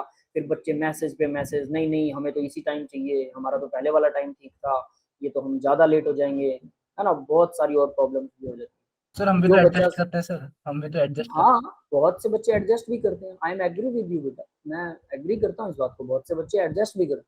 वही बता रहा हूँ ना, दुनिया के 7 रंग, मतलब 7 नहीं, हजारों रंग होते हैं दुनिया में, लोग हजारों रंग के हैं, हर चीज अवेलेबल है, अच्छे से अच्छा इंसान अवेलेबल है यहाँ पे, और बुरे से बुरा भी अवेलेबल है। हर जगह पर 100% अच्छे इंसान नहीं हो सकते, पॉसिबल ही नहीं है, 10% उसमें बुरे जरूर मिलेंगे। अगर आपको लगता है यहाँ सब अच्छे हैं तो मतलब 10% बुरे मिलेंगे, बाकी 90 अच्छे हो सकते हैं, आई एग्री विद दैट। और हर जगह बुरे इंसान नहीं हो सकते, कोई कहता ना यहाँ सब कचरा ही कचरा है, नहीं, वहां पर भी 10% अच्छे लोग जरूर मिल जाएंगे। ठीक है, ये 10% का लॉ है यूनिवर्स का कि 100% कोई चीज सही हो ही नहीं सकती। तो वैसे ही 10% बच्चे तो डेफिनेटली शिकायत करेंगे ही करेंगे, चाहे सारी टाइमिंग अच्छी कर दो, चाहे सारी टाइमिंग बुरी कर दो, बाद में वो एडजस्ट कर लेते हैं। अगर हम लोग टफ हो जाएं तो बच्चे एडजस्ट कर जाते हैं। ठीक है, और अगर बच्चों की हम सुनने लग जाएं तो फिर एक को मनाएंगे दूसरा, दूसरे को मनाएंगे तीसरा, कोई ना कोई तो डिफेक्ट करेगा। कुछ बच्चे चुपचाप रहते हैं, उनको इन बातों से कोई फर्क नहीं पड़ता कि ठीक है यार जो टाइमिंग है करो, है ना। सब तरह के लोग हैं बेटा, तो सबको एडजस्ट करना मुश्किल हो जाता है, तो फिर लास्ट में कई बार ना इन फैसलों में कई बार अच्छे बच्चों का भी घाटा हो जाता है। ये बात भी हमने देखी है ना। जो बच्चे मतलब सही हैं और उनकी टाइमिंग भी सही चल रही होती है, सब कुछ ठीक है, उनका गड़बड़ हो जाता है। और जिनको मतलब शरारतों से मतलब है, कुछ बच्चे ऐसे होते हैं बस टाइम पास से मतलब, अच्छा चेंज कर दिया, अरे मैं अभी मैसेज करता हूँ, अभी मेल करता हूँ, उसको कोई मतलब नहीं, पढ़ने वढ़ने में तो 0 होगा, लेकिन मेल करने में नंबर 1 होगा। समझ रहे हो, क्लास में होता है ना, ऐसे आपने देखे होंगे कहीं, है ना, कोई छोटा मोटा फंक्शन हो जाए तो सबसे आगे मैं ही मैं, है ना, और अगर पढ़ाई की बात आए तो सबसे पीछे। तो हर तरह के लोग हैं भाई, पॉइंट ऑफ इंटरेस्ट सबका अलग अलग होता है, तो वैसे ही सबका सिस्टम है। ठीक है, खैर ये ऐसे ही चलता है बेटा, जिंदगी ऐसी चलती है, याद रखना, एडजस्ट करना ही जिंदगी का नाम है। एक घर में पैदा हुए 2 भाई बहन, उनकी सोच नहीं मिलती, वो लड़ते हैं एक दूसरे से, एक दूसरे के जुंडे पाड़ लेते हैं ना, पता होगा, है ना, आप लोग भी लड़ते होगे। तो अगर एक ही घर में एक ही माँ बाप से पैदा हुए 2 बच्चे, जिनकी सोच भी सही थी, जिनका स्कूल भी सेम था, लेकिन वो अगर लड़ते हैं तो डेफिनेटली फिर हम दूसरों से उम्मीद कैसे कर सकते हैं कि हमारी उनसे कभी लड़ाई नहीं होगी। We have to be adjust in everywhere, हमें एडजस्ट करना होगा। जब टॉलरेंस से पार हो जाए तो फड़का दो, कोई बात नहीं, लेकिन जब तक ठीक है, जब तक वो ठीक है भाई, थोड़ा सा तू कर, थोड़ा सा मैं करता हूँ, है ना। चलिए अब यस जरा सर। पढ़ लेते हैं। ठीक है, जनरल बातें बहुत होगी। यहाँ देखिए भाई, V वर्सेस T, ये वही ग्राफ आ गया V वर्सेस T, लेकिन यहाँ पर प्रेशर, वहां पर टेम्परेचर था ना जब हमने यस सर। तो P वर्सेस V किया था, तो वहां पर अब यहाँ पर टेम्परेचर की जगह प्रेशर है, P1 P2, तो P1 सबसे कम है, P4 सबसे ज्यादा। अब ये कैसे पता लगेगा ज्यादा कौन सा है, तो देखिए जरा, बस एक लाइन खींच दीजिए जो P4 तक पहुंचती है, तो थोड़ा वो लाइन यहाँ पर खींचिए ऐसे, छोड़ो, हम 1 2 3 तक ले लेते हैं, P4 को लेते ही नहीं, है ना, यहाँ पर, वरना वो लाइन खींचनी मुश्किल हो जाएगा। तो देखो, जब P3 प्रेशर था तो टेम्परेचर यहाँ था, ठीक है, कोई दिक्कत नहीं है, वॉल्यूम फिक्स कर दिया मैंने।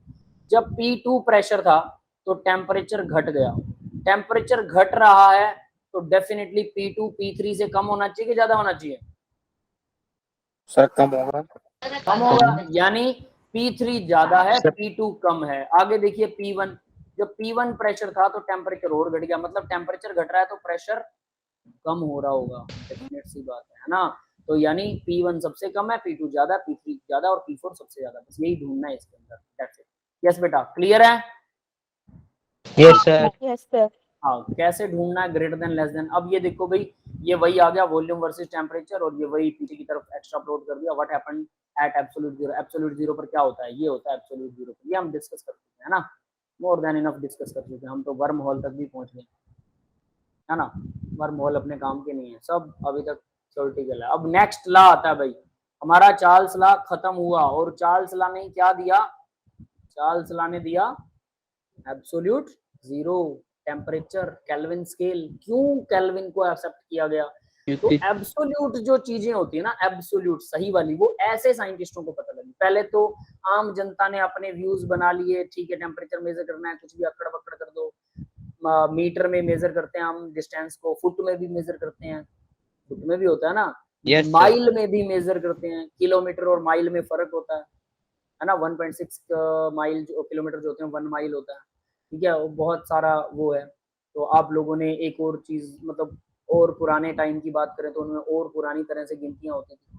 तो एब्सोल्यूट क्या है? अब इन्होंने मीटर मान रखा है, तो मीटर को एब्सोल्यूट नहीं है। मीटर मीटर क्या कर रखा है पता है आप लोगों को? पढ़ा होगा पहले लेसन में। क्या क्या मीटर का? फ्रांस के अंदर इंडियम वो जार में रखा हुआ है, उसका क्या कहते हैं, एक यूनिट ब्रेथलेंथ, प्लेटिनम। प्लेटिनम प्लेटिनम को फ्रांस के अंदर, platinum iridium, platinum platinum iridium करके नाम था उसका।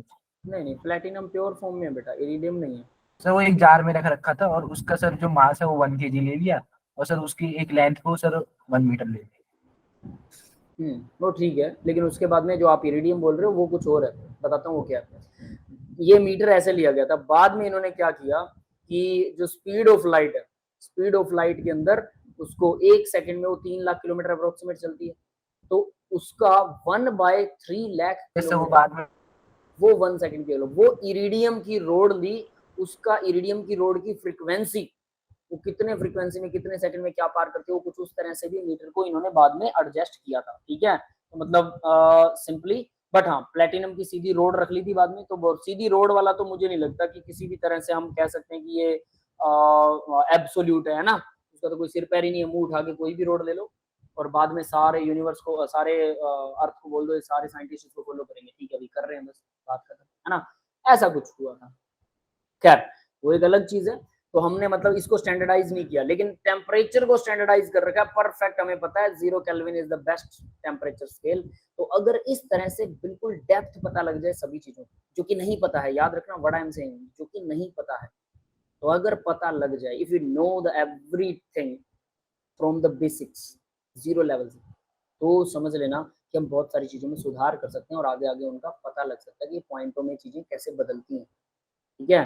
बहुत सारी और कैलकुलेशनें भी सिंपल हो जाएंगी, और मेरा मानना है कि सभी चीजें सिंपल होती हैं, कॉम्प्लेक्स कोई नहीं होता, मेरा मानना है। एंगल के लिए रेडियन होता है। कुछ ऐसा कह सकते हैं ना।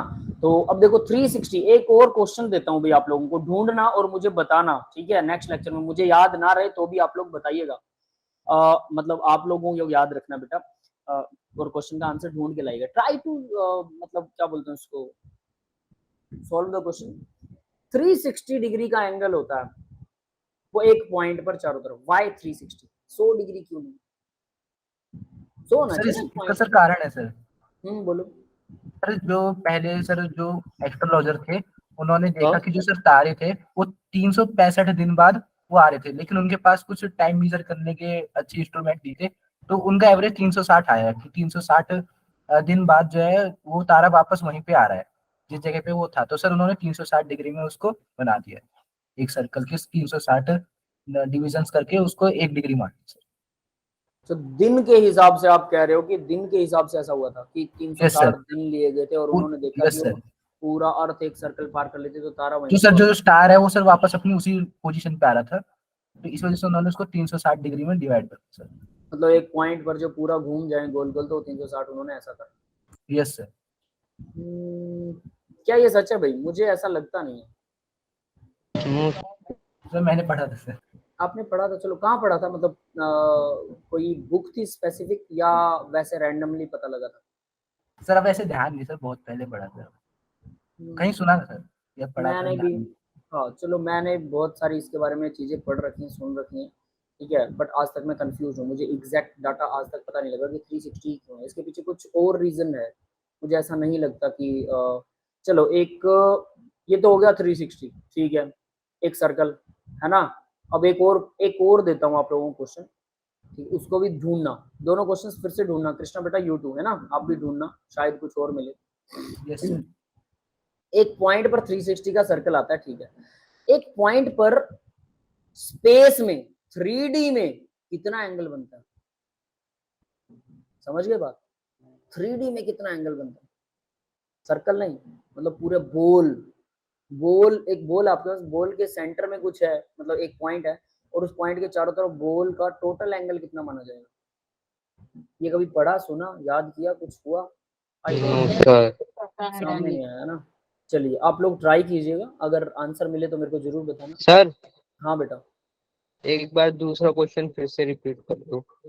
बोल है, बोल के सेंटर में एक पॉइंट रख दिया, अब सेंटर में अगर सर्कल खींचते हैं तो 360 है, यस लेकिन सर। वो अगर सर्कल की जगह पूरा बोल को चारों तरफ से अगर हम वो लें तो कितना एंगल बनेगा?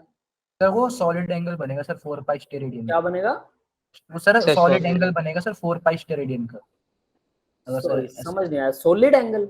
यस सर, जो सॉलिड एंगल बनता है सर, पूरा स्फीयर ले लेंगे सर तो 4 पाई स्टेरेडियन का एक सॉलिड एंगल बनता है, अगर एक पॉइंट से स्फीयर फोर कर बाई सर आप फोर 4 पाई स्टेरेडियन। 4 पाई स्टेरेडियन।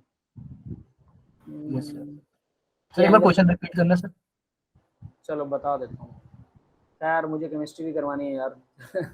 ये देखिए, ये है 360, ठीक है, ये मैं मैथ में घुस गया हूँ फालतू में, 360 डिग्री, ठीक है, ये सबको पता है, एक पॉइंट के चारों तरफ 360 डिग्री है। यस मैं कह सर। रहा हूँ इस पॉइंट के चारों तरफ बोल है, बोल समझ रहे हो, और इस बोल का एंगल क्या होगा चारों तरफ से ऐसे, इस बोल का एंगल क्या होगा? यस सर, ये तो सॉलिड एंगल ही होता है सर, ये तो 4 पाई स्टेरेडियन। 4 पाई स्टेरेडियन, अरे इस एंगल की वैल्यू जानना चाहता हूँ, ये स्टेरेडियन की वैल्यू क्या होती है? 4 पाई स्टेरेडियन, यस सर। सर इसकी वो वैल्यू क्या होगी? स्टेरेडियन ऐसे डिफाइन होता है सर, जो डी रेडियस है सर, वो कितना सरफेस एरिया सबटेंड कर रहा है एक स्फीयर में, तो रेडियस कितना, सरफेस एरिया स्फीयर का सर वो सबटेंड कर रहा है। जैसे सर जो आर्क डिवाइड लेंथ उसके बराबर होता है सर रेडियन के, कितना रेडियन है, कितना रेडियन बना रहा है सर, वैसे ही जितना सर सरफेस एरिया सबटेंड कर रहा है सर रेडियस, उसको डिवाइड कर देंगे सर रेडियस के स्क्वायर से, तो स्टेरेडियन में उसकी यूनिट आती है। तो सर पूरे स्फीयर का 4 पाई होता है, क्योंकि सर सर। सर जो स्फीयर का सरफेस एरिया होता है ना सर, वो 4 पाई आर स्क्वायर होता है, और सर उसको आर स्क्वायर से डिवाइड कर देंगे तो सर 4 पाई स्टेरेडियन पूरे उसका सॉलिड एंगल है ये 4 पाई आर स्क्वायर किसका सरफेस एरिया बता रहे हो? सर, स्फीयर का सरफेस। तो सर इसका solid angle sir R square से डिवाइड कर देंगे तो वो 4 पाई आता है, 4 पाई स्टेरेडियन। चलो ठीक है, अगर आप लोगों ने पढ़ रखा है तो, बट मैं इसकी वैल्यू जानना चाहता हूँ, 4 पाई स्टेरेडियन में नहीं, मतलब angle like 360 degree something something ऐसे जानना चाहता हूँ, ठीक है। अब स्टेरेडियन में आप लोगों ने कुछ ना कुछ कर रखा होगा डेफिनेटली सर एंगल तो सर वो 2 डायमेंशनल प्लेन में होता है ना सर, जब दो लेंथ एक प्लेन पे होंगे। और मैं उसको 3 डायमेंशन में जानना चाहता हूँ, वो कितना 3 डायमेंशनल में तो सर हमने फिर स्टेरेडियन यूज करना सीखा है। ठीक है, उसको कोशिश करना सॉल्व कर सको, क्योंकि ओके सर। उस एंगल पर आप लोगों ने टेट्राहेड्रल स्ट्रक्चर कर लिया ना? हाँ कर तो लिया। Yes sir. Yes sir. Tetrahedral structure क्या है भाई? वो 3D में होता है, 3D में, 2D में थोड़ा बन जाएगा। चारों एंगल्स का सम करना, 109 डिग्री 28 मिनट, चारों एंगल्स 400 और 9 चौके 36, 436 और 28 28 28 28 कितना बनेगा? 30 30 60 और लगभग 2 डिग्री, 36 प्लस लगभग 2 डिग्री, ये 438 डिग्री बनेगा टोटल। यस, समझ में आया? Yes sir. Tetrahedral angle Yes, sir. 438 बनेगा। तो ये जानना चाहता हूँ, 438, तो ये टेट्राहेड्रल बन रहा है, तो फिर मैं ये जानना चाहता हूँ कि टोटल कितना बनेगा। समझ गए बेटा? और ये स्टेरेडियन नहीं चाहिए मुझे, सिंपल, और मैं मानता हूँ कि हर चीज़ सिंपल होती है। अब उसमें क्या कहानी है मुझे नहीं पता, कोशिश कीजिएगा ढूंढने की, मैथमेटिक्स पढ़ते हैं, शायद आपको मिल जाए, मुझे भी बताइएगा। आगे देखते हैं बेटा, गेल-लुसाक लॉ, प्रेशर डायरेक्टली टेम्परेचर के प्रोपोर्शनल है, ठीक है। प्रेशर डायरेक्ट टेम्परेचर के है तो P इक्वल आ गया KT, अब T को नीचे ले आएंगे, P/T जो होगा वो इक्वल हो जाएगा कांस्टेंट, P/T कांस्टेंट, तो P1/T1 इक्वल होगा P2/T2, क्योंकि दोनों ही कांस्टेंट है। यस, सेम टू सेम है पहले वालों की जैसे, है ना? सिंपल है। क्लियर है? Yes, sir. तो ये गै-लुसैक लॉ, बस आपको ना याद रखना होगा, चार्ल्स लॉ में P है, T है, V है, क्या है, समझ गए ना, वैसे करके। बस चार्ल्स लॉ ये कैसा था जिसमें 2-3 फॉर्मूले, 3 फॉर्मूले अलग से हैं और उसमें एब्सोल्यूट जीरो आता है, बट उसमें मुझे लगता है आपको मजा आया होगा करने में, है ना? ठीक है, क्योंकि उसमें एब्सोल्यूट जीरो के बारे में जानने को मिला। अब आगे देखते हैं प्रेशर और टेम्परेचर का आइसोकोर। कोर का मतलब भाई यहाँ पर क्या है, वॉल्यूम कांस्टेंट होगा। तो देखिए जरा प्रेशर अब मैं एक लाइन यहाँ पे फिर से खींच रहा हूँ, ठीक है, V3 को टच कर रही है।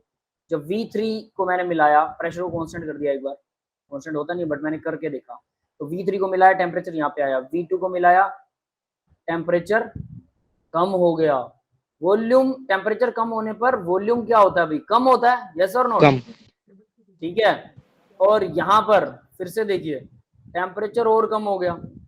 टेम्परेचर कम करने पर यहाँ क्या हो रहा है भाई, अब ये अगर ये तीनों की लाइन देखते हैं आप, तो वॉल्यूम सबका अलग अलग, V1 V2 V3, तो वॉल्यूम क्या होना चाहिए, टेम्परेचर कम करने पर वॉल्यूम क्या होना चाहिए, कम होना चाहिए, यानी V1 सबसे कम है, V2 ज्यादा है, V3 और ज्यादा, V4 सबसे ज्यादा है। तो ये कौन सा ज्यादा वाला नीचे आएगा कि ऊपर, बस यही ढूंढना होता है। यस, क्लियर है बेटा? Yes, yes sir. सर। अब इसी में P/T जो है वो इक्वल P के होता है, P/T, P के वर्सेस P का ग्राफ जो होता है वो कांस्टेंट सीधा स्ट्रेट लाइन होता है और कांस्टेंट होता है। यस, क्लियर है? बस इतनी Yes, ग्राफ sir. है। Yes sir. ये है गै-लुसैक लॉ। अब आगे एक और इसी में गै-लुसैक लॉ में, नहीं ये तो फिर से वही सेम आ गया, प्रेशर वर्सेस टेम्परेचर, वही ग्राफ फिर से सेम आ गया, एक गलत ग्राफ, ठीक है, ये हम कर चुके हैं, चार्ल्स लॉ ये। अब आगे आता है एवोगैड्रो लॉ। ये क्या कहता है, वॉल्यूम डायरेक्टली प्रोपोर्शनल है नंबर ऑफ मोल के, बाकी चीजें कांस्टेंट रखते हैं, तो नंबर ऑफ मोल बढ़ाने पर वॉल्यूम बढ़ जाएगा ना, यस किसी सर। चीज का अमाउंट बढ़ाओगे तो वॉल्यूम बढ़ जाएगा। नेक्स्ट, तो अब अगर मैं इसको V/N लिख दूं, इक्वल कांस्टेंट हो जाएगा V/N, तो V1/N1 equal V2/N2, that is all. V1 V2 divide करेंगे तो N1 N2 डिवाइड हो जाएगा, V1/V2 इक्वल N1/N2, ऐसा भी लिख सकते हैं। क्लियर है बेटा सभी को? Yes, yes sir. Sir. V1/V2 Yes, sir. Equal N1/N2, ये भी लिख सकते हैं, दैट्स इट। तो ये इस तरह से वर्क करता है। अब बात आती है एवोगैड्रो लॉ है, तो भाई एवोगैड्रो लॉ में कौन किसके प्रोपोर्शनल है, ये भी रट्टा मारना पड़ेगा, याद रख लेना, ठीक है, सीधा नहीं है सब कुछ, रट्टा ही मारना पड़ेगा। छोटे छोटे हैं, आसान है, लेकिन बस कंफ्यूज ना करें एक दूसरे को, तो आप गलत ना कर दो ना, you should have to be careful. देखिए V versus N straight line curve, V versus N straight line curve होता है, तो ये भी वैसा ही है, V versus N straight line है, लेकिन इसको भी एक्स्ट्रा प्लॉट करते हैं। क्यों? नंबर ऑफ मोल जीरो तो नहीं कर सकते ना आप, वॉल्यूम और नंबर ऑफ मोल जीरो कैसे कर सकते हो, तो इसलिए एक्स्ट्रा प्लॉट किया हुआ है। तो क्या इससे भी कुछ वैल्यू निकलती है एब्सोल्यूट टाइप की?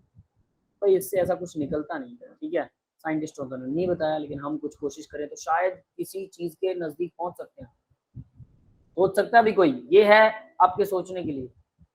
सर एसटीपी और एनटीपी डिफाइन करते हैं ना सर, उसमें कितने मोल्स पे हाँ। कितना वॉल्यूम होगा।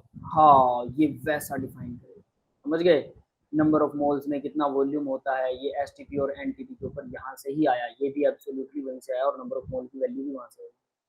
ठीक है, फिर V/N वर्सेस N जो होता है भाई, ठीक है, वो कांस्टेंट लाइन जाएगी, सीधी सीधी स्ट्रेट लाइन ऐसे जाएगा, ठीक है, कांस्टेंट होगा, दैट्स इट। V/N कांस्टेंट होता है, यहाँ से याद रख लेना, कांस्टेंट का ग्राफ तो सीधा सीधा ही है, और वर्सेस N लगा लो, वर्सेस V लगा लो, वो कांस्टेंट ही रहने वाला है, कोई फर्क नहीं पड़ेगा। क्लियर है बेटा? Yes, sir. Yes sir. Laws, चारों लॉज कर लिया, अब इनको कंबाइन करने की बारी आती है भाई, और हम करेंगे आइडियल गैस लॉ। तो कंबाइनिंग दीज लॉज, तो देखो कंबाइन कैसे करते हैं, तो मैंने यहाँ पर ना कुछ लिख रखा है, V वॉल्यूम जो था, V सबसे पहले बॉयल्स लॉ ने दिया था 1/P होता है, yes. Yes sir. Yes, sir. Charles law ने दिया वॉल्यूम जो है डायरेक्टली प्रोपोर्शनल टू टेम्परेचर था, yes, yes sir. Yes, sir. ठीक है, और एवोगैड्रो लॉ देता है volume directly proportional to N था, नंबर ऑफ मोल, है ना? क्लियर है सभी को? Yes sir. ठीक है, सक्स तो लॉ क्या नहीं हम, है इसमें, क्या बेटा? सक्स लॉ नहीं है इसमें। नहीं वो नहीं है, उसमें क्या था गै-लुसैक लॉ में, जरा देखो, चलो देख लेते हैं। ये वॉल्यूम और N, ये प्रेशर आ गया वॉल्यूम के एवोगैड्रो प्रोपोर्शनल में, था सर। और एक मिनट रुकिए, प्रेशर इसमें सर था वॉल्यूम प्रोपोर्शनल था उसमें। प्रेशर गै-लुसैक में टेम्परेचर के, सॉरी हाँ सर, टेम्परेचर टेम्परेचर है ना, तो टेम्परेचर। मान लीजिए प्रेशर को हम डायरेक्टली पुट कर देते थे टेम्परेचर की, तो प्रेशर यहाँ पर आ चुका है, टेम्परेचर यहाँ पर आ चुका है, तो या तो इन दोनों में से एक चीज हटानी पड़ेगी अपने, समझ रहे हो? Okay sir. तो एक ला यहाँ से गायब कर दो, बार बार दोनों चीजें। सर यहाँ से तो इनवर्सली हो जाएगा ना टेम्परेचर तो वॉल्यूम के इस हिसाब से, तो फिर टेम्परेचर वॉल्यूम के इनवर्सली हो जाएगा, टेम्परेचर बढ़ेगा नहीं जैसे तो वॉल्यूम बढ़ेगा। नहीं सर, अभी आपने बोला था प्रेशर क्या कहते हैं डायरेक्टली प्रोपोर्शनल टू टेम्परेचर। हाँ, प्रेशर टेम्परेचर के कांस्टेंट है और डायरेक्टली प्रोपोर्शनल है। इसका मतलब प्रेशर बढ़ाओगे तो टेम्परेचर बढ़ेगा, या टेम्परेचर बढ़ाओगे तो प्रेशर बढ़ेगा, क्योंकि वॉल्यूम कांस्टेंट रखना पड़ेगा, तब बढ़ेगा, ऐसा तब होगा। यस, क्लियर है? तो सर क्या कहते हैं जो volume directly proportional to temperature है उसमें हम पी की वैल्यू पुट नहीं कर सकते ऐसे? वॉल्यूम डायरेक्ट टेम्परेचर, सो पी की वैल्यू, पी की क्यों करोगे बेटा? वॉल्यूम टेम्परेचर बढ़ रहा है तो वॉल्यूम बढ़ रहा है, क्योंकि वहां पी कांस्टेंट है, वहां पी को कांस्टेंट कर रहा है। सर वो समझ रहे ऐसे हैं? कह रहे हैं सर, जैसे आप प्रेशर कम करते जाओगे सर तो वॉल्यूम बढ़ता है सर, जैसे प्रेशर कम कर देंगे तो वॉल्यूम बढ़ता है। और सर प्रेशर कम करते गए तो टेम्परेचर भी घटता है। तो ऐसा क्यों है सर, जो टेम्परेचर जब बढ़ा रहे हैं तो वॉल्यूम भी ऐसे कह रहे हैं सर। टेम्परेचर बढ़ा रहे हैं तो Yes, वॉल्यूम sir. बढ़ रहा है। Yes sir. टेम्परेचर बढ़ा रहे हैं तो वॉल्यूम बढ़ रहा है, क्यों भाई? क्योंकि हमने प्रेशर कांस्टेंट कर दिया। अब आप कह रहे हो कि प्रेशर जब बढ़ता है तो, अच्छा सर, समझ गया समझ समझ गया। गए क्या? हाँ, आप वो confuse हो हर रहे एक हो। पार्टिकुलर केस में एक चीज कांस्टेंट होती है ना, इस हाँ, वजह एक से। चीज कांस्टेंट होती है, यही तो बता रहा हूँ ना, कांस्टेंट एक चीज है, इस वजह से वो अफेक्ट नहीं करेगा उसको, है ना। खैर, तो आप जेलुसैक लॉ को छोड़ दो, सीधी सी बात है, ये तीनों लॉ तो देखो। बीसीए, बीसीए से याद रख सकते हो भाई, यहाँ तीनों वी रहेंगे, 1/p 1 और टी और एन, सीधा कैसे भी याद रखो, ये शॉर्ट ट्रिक टाइप में मैंने बना रखा है। Choice is yours, Boyle's law, Charles law और एवोगैड्रो लॉ। ठीक है बेटा, क्लियर है? दिख रहे हैं सबको? Yes sir. Yes, sir. तीनों लॉज को एक लाइन में सीधा सीधा याद रखो। V, BP, VT, TN, A, C, B, कैसे भी याद रखो, चॉइस इज योर्स। ठीक है, तो अब आगे देखते हैं भाई। तो इन तीनों को, ये डायरेक्टली प्रोपोर्शनल, तीनों को एक साथ लिख सकता हूँ, बिल्कुल लिख सकता हूँ। तो मैं ऐसा लिख सकता हूँ, v जो है डायरेक्टली प्रोपोर्शनल है 1/p के, और साथ में मल्टीपल में t के डायरेक्टली है, और मल्टीपल में n के। p को उधर ले जाऊं तो क्या बन जाएगा? pv, pv डायरेक्टली प्रोपोर्शनल है n इंटू टी के। ठीक है, n इंटू टी। और अब इसका डायरेक्टली के लिए कांस्टेंट लगा दो, pv इक्वल हो जाएगा nRT। r क्या है? गैस कांस्टेंट या कांस्टेंट कह लो। यस, क्लियर है बेटा? Yes, sir. Yes sir. तो ये कुछ इस तरह से आपके सामने डेरिवेशन हो चुकी है पीवी इक्वल एनआरटी, और ये हो गया कॉम्बिनेशन ऑफ गैस लॉज को कंबाइन करके। और यही इक्वेशन थी जो सबसे पहले मैंने बोली थी कि कोई भी गैस अगर आइडियल होती है तो इस इक्वेशन को फॉलो करती है। ठीक है, अब Yes, ideal sir. Gas equation इन्होंने ले रखा है पीवी इक्वल एनआरटी। ये इक्वेशन ऑफ स्टेट होती है, मतलब किसी मैटर की स्टेट को डिफाइन करने के लिए इस इक्वेशन के अगर हमें पैरामीटर पता तो उस मैटर की स्टेट, सॉलिड, लिक्विड, गैस कुछ बता सकते हैं, इसलिए इसे इक्वेशन ऑफ स्टेट बोलते हैं। ये आइडियल गैसेस के ऊपर अप्लाई होती है, दैट्स इट। यहाँ आर की वैल्यूज देखिएगा जरा, ध्यान देना।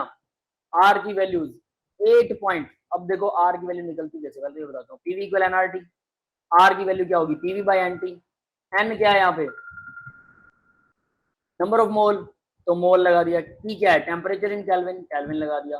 Pressure into volume, pressure pascal में हो सकता है, बार में हो सकता है, एटमॉस्फेयर में हो सकता है। वॉल्यूम जो है वो लीटर में हो सकता है, मीटर क्यूब में हो सकता है, सेंटीमीटर क्यूब में हो सकता है ना? यस और नॉट?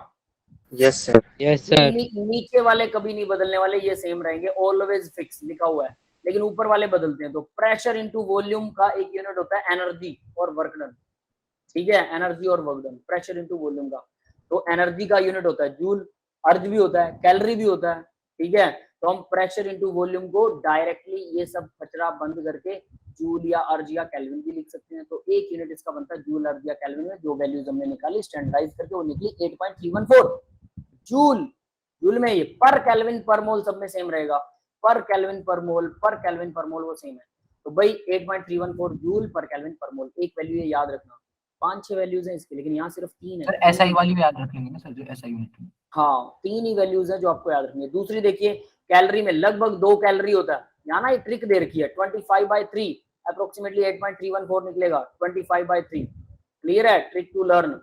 फिर ये कैलोरी में 1.98 जूल को कैलोरी में बदलते हैं, तो देखो भाई 4.184 जूल जो होता है 1 कैलोरी होता है। तो डायरेक्टली आप यहाँ से भी कर सकते हैं। यस बेटा, समझ में आ गए?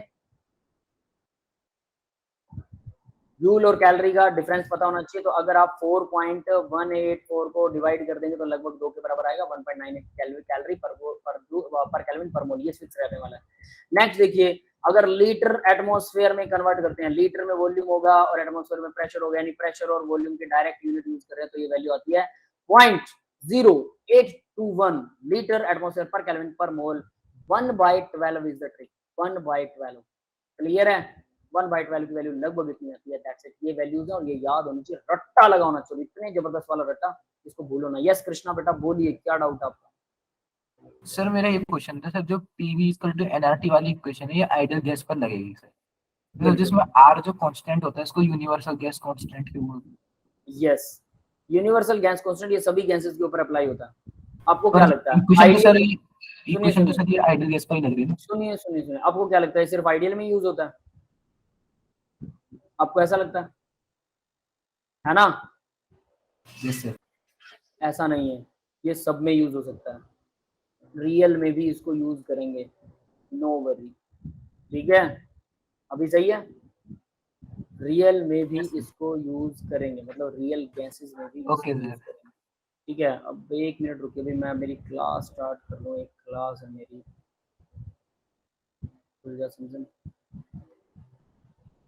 चलो आप लोगों ये बस ये लास्ट पेज है जो आपके सामने, यही पढ़ाना है। हेलो, मेरी आवाज आ रही है क्या? Yes sir. सर ठीक है ठीक है ठीक है ठीक है, आ गया। तो भाई मैं लास्ट पेज खत्म कर रहा हूँ फटाफट से, ठीक है? तो देखिए जरा क्या हुआ भाई, ठीक है, तो लास्ट पेज में खत्म कर रहा हूँ। तो ये अब बात आती है ideal gas in term of density. Density की टर्म में देखो भाई, पीवी इक्वल एनआरटी, एन जो होता है वो क्या होता है भाई, number of mole given mass divide by molar mass, m by m, given mass by molar mass. तो हम इसको नंबर ऑफ मोल्स जो है वो given mass by molar mass होता है, ये हमें पता है। तो मैं यहाँ पर क्या लिख सकता हूँ, pm, v की जगह पर अब मैंने क्या किया, m बाय m लिख दिया इसको।